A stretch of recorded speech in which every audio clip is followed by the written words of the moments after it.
Welcome to Kenton's videos. Enjoy the video. You begin by confirming your calculator model and that its OS is current. This avoids driver or compatibility issues.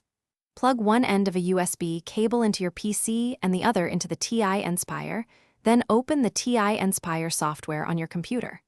Once done, allow the computer to install any automatic drivers. Make sure to accept prompts. You're starting communication now, so watch the software for a connected device indicator before proceeding to file transfers or syncing.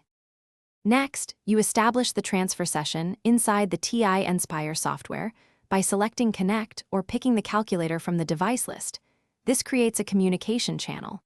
Choose an appropriate transfer mode, document sync for full file libraries, or clipboard for quick transfers, because the mode controls how conflicts are handled. Make sure to authorize any prompts on the calculator and computer, and pause large transfers if battery is low. Once transfers start, monitor progress bars to confirm successful file movement.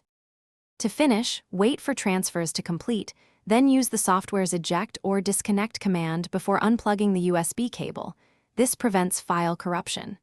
If the calculator disappears or files won't transfer, power cycle the TI Nspire and the computer, then reconnect.